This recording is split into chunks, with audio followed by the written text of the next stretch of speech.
if Donald Trump can arrest people who are here undocumented and essentially deport them to a country outside of the United States, or that might not even be their own country, it can easily happen. I mean, we've seen worse things happen in Europe in the last century anyway. Well, the most likely thing is that, the populations, particularly in Europe, will be pushed to so much unhappiness about this that they snap in some way. And we've seen little glimpses of that, and it's very unpleasant, very, very ugly. And that's why when there's some people who occasionally become well known, mainly online. There's one, I won't name him, but who is an activist in Birmingham in the UK, a Muslim activist, and he was once again on video recently saying, we're not here to integrate, we're here to take over. And I watched that, and I don't think, oh gosh, you're such a tough guy. I just think, you effing idiot, you have no idea. Or maybe you do have an idea, which makes you even worse, of what you're actually doing. What you're trying to do is you're trying to needle the country that's hosted you and allowed you and your parents and your siblings in. You are needling them and hoping that they are going to react in a way that can make you say, aha, I told you. Such a stupid and irresponsible thing to do. It's extremely cynical, because these guys will not be on the front lines of whatever conflict they spark, most likely. They'll be the ones making TikTok videos about it, but they will not be the ones whose houses are burned down. They'll be vacationing abroad, coincidentally, when this all goes down. Yeah, I'm afraid you're probably right. Is it the case that Europe is just absorbing more immigration than it can handle? I mean, yes. Is that really what it is? Yeah, I wrote about this 10 years ago in my book, Strange Death of Europe. It all boils down to one thing, which is that Europe, much like America in recent years, and certainly Canada, did two things. We vastly underestimated the number of people who wanted to come to our countries, and we vastly overestimated our ability to integrate them. Integration is the world's least exact science. In fact, it's not a science. It's a sort of hope. Yeah. And nobody really knows how to do it well.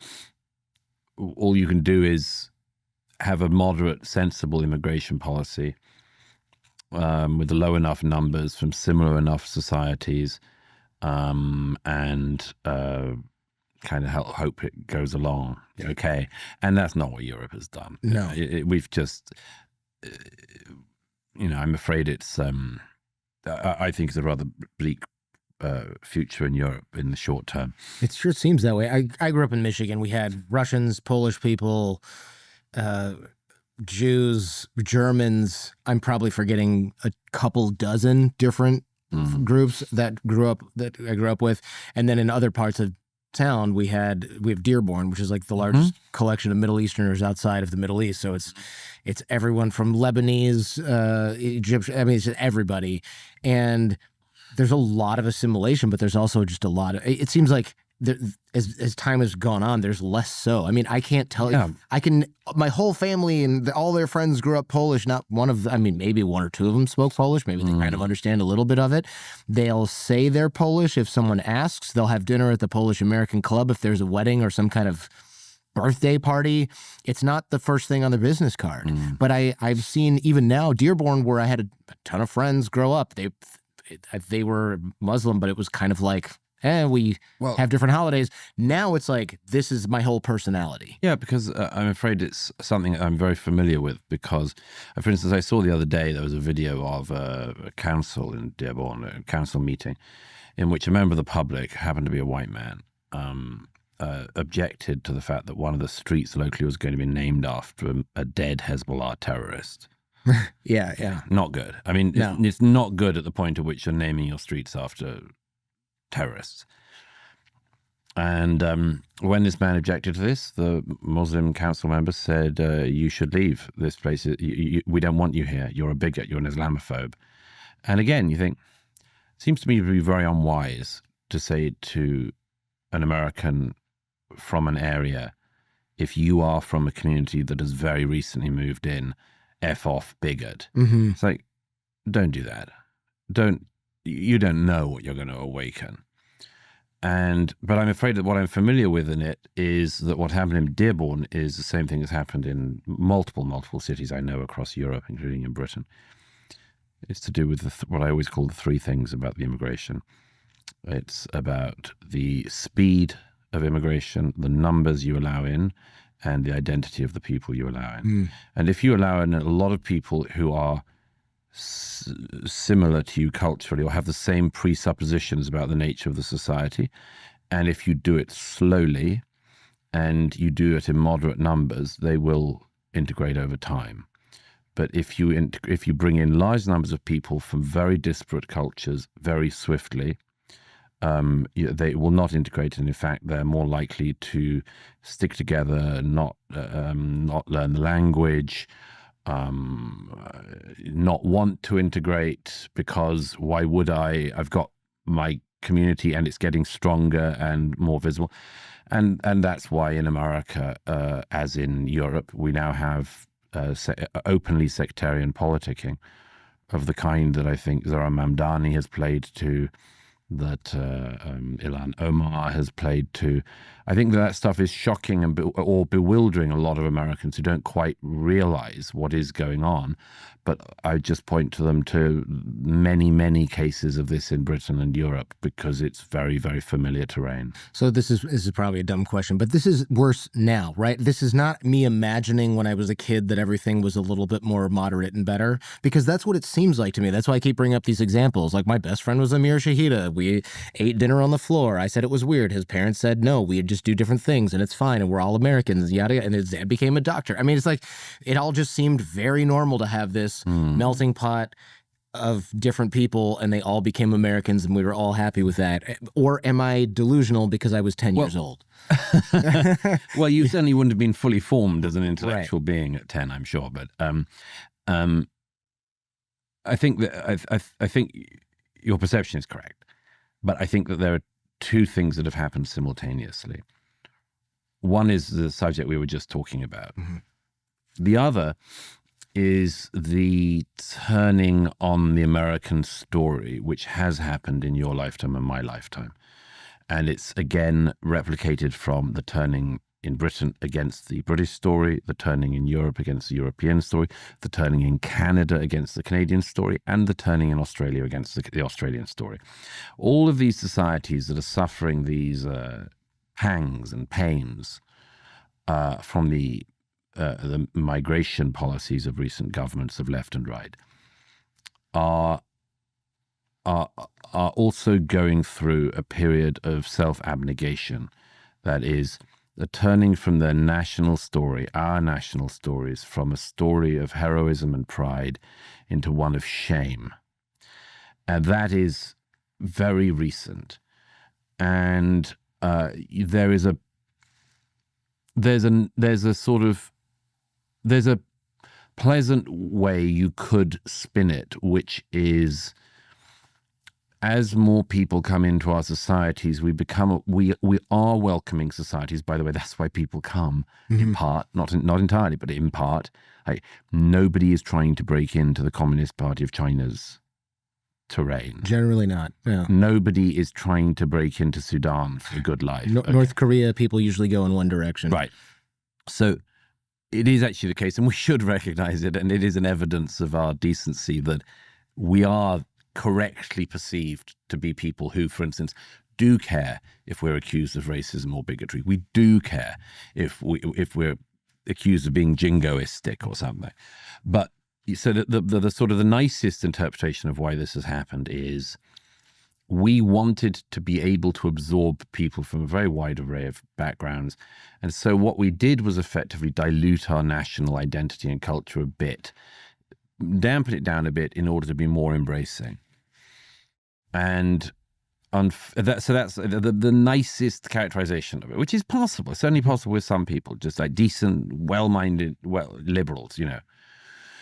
You don't want to embarrass the other guy. You particularly don't want to embarrass the other guy if he's arrived recently and your society is going gangbusters and his is disaster zone. You don't want to be the person saying, "Look how great we are," you know, and all sorts of things. There's a sort of but the problem is actually that moved in recent decades from what I've described as the approach of self-criticism, which I believe to be a very good thing and a very important thing in our societies, that we seek to evolve, we seek to improve. We've moved from a position of self-criticism into one of self-hatred. And that is why, I mean, what Elon Musk famously described as the woke mind virus being, your child comes home from school and is learning about the founding fathers, is asked about Thomas Jefferson. What do you know? Slave owner. Anything else? No. That's the woke mind virus. That's the self-abnegation. That's the self-hatred. And as I've also said for some time, it's not clear to me that a society that doesn't like its past has any future. And we should think really carefully about this. If people are brought up to believe the society they're from is the worst society going, and I can think of a lot of young Americans, particularly of college age, who I've spoken to who really do believe that. Mm-hmm. They're like, it's so bad here. I'd like to turn over the whole thing, burn it all down, because it can't be worse. Mm-hmm. Like, you want to bet? You've no darn idea what it could be like.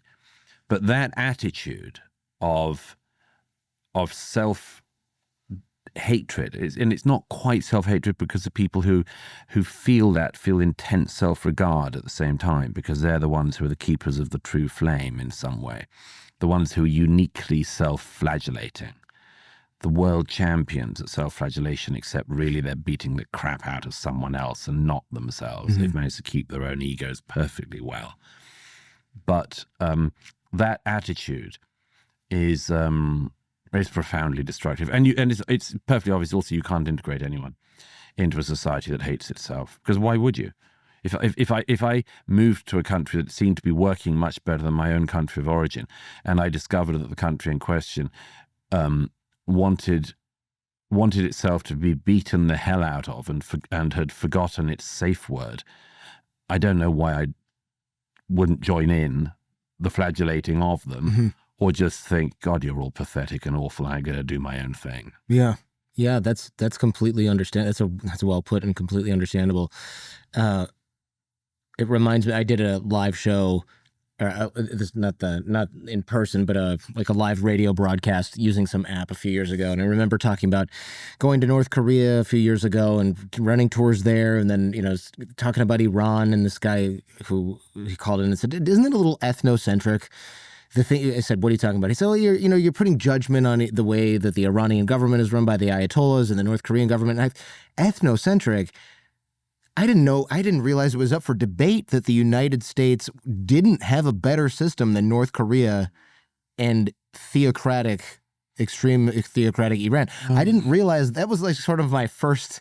I had never heard anybody make that argument. That caller thinks he's being incredibly culturally adept. Sure, he thinks he's being like the of cultural, right. And it's sort of spilt Saidism and a bit more. But again, I've seen this now all my adult life. There was a famous occasion when the debate was going on in 2001-2 about toppling the Taliban in response to 9/11 and the harboring of al-Qaeda terrorists in Afghanistan. The now late, sadly, novelist Martin Amis, late of Brooklyn most recently, was at an event in London, and so late 2001, early 2002, and sort of exquisitely artistic, cultured audience of the British mainstream left and so on. And Martin Amis said, "Put your hand up if you feel morally superior to the Taliban." Did no one raise their hand? I think one person raised their hand. And his point was, but this is a group that, put aside for a moment harboring al-Qaeda, this is a group that stones women to death for alleged adultery, does child bride marriage, does, lopping off the arms and legs of people accused of theft, beheads, and why can't you feel better than them? Right. And the reason is that simply by that point, and this is not everybody in society, thank God there are people who've not been poorly miseducated, as so many people have in our societies, but there are a large number of people, and they do have disproportionate cultural impact in our countries, who really do think it would be the most appalling thing imaginable to be so morally presumptuous as to think that you're better than the Taliban. Mm-hmm.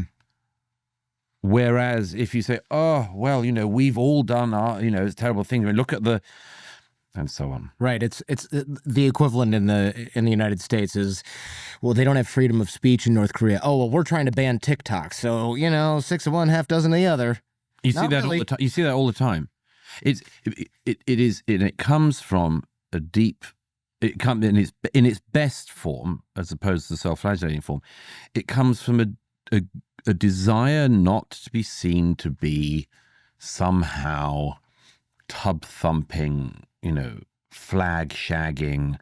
You got to remember that. It's sort of, it's a putative attempt at welcoming the world without realizing that the rest of the world does not share the cultural presuppositions that have got you to the place where you're worried that the world might think of you in that way. Right. Yeah. If you want to welcome something strange, start with stinky cheese from France. You don't have to bring in Islamic fundamentalism. Big fan of the stinky cheese, and I believe in the advance of less pasteurized cheeses into the United States of America.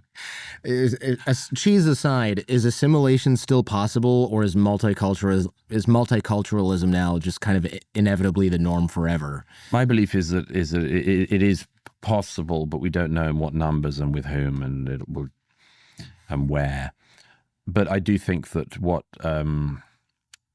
Rusty Reno, the editor of the Catholic magazine First Things, has described as the return of the strong gods, feels to me at the moment to be kind of inevitable.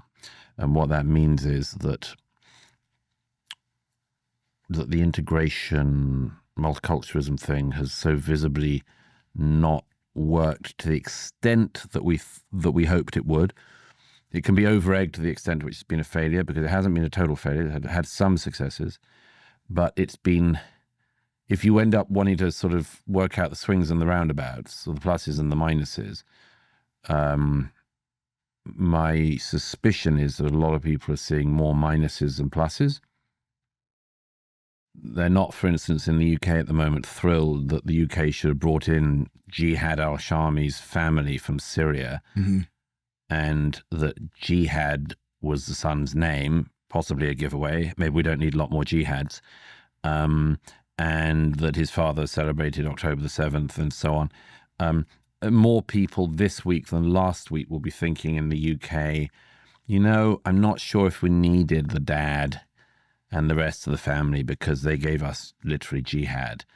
And I mention this because, as I say, going back to Reno's point, I think in that situation, when the softer gods fail, people go to the harder gods, and they're there, and there are different versions of it. There are religious versions of it.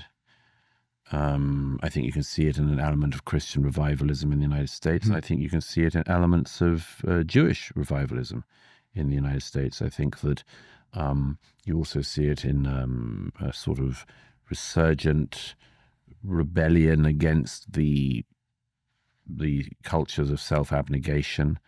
I think you see it it's likely to see a rise of not just nationalism, but ethno-nationalism. And that's because people will revert to those things. They will revert to strong gods when the weaker ones have proven themselves not to have any power.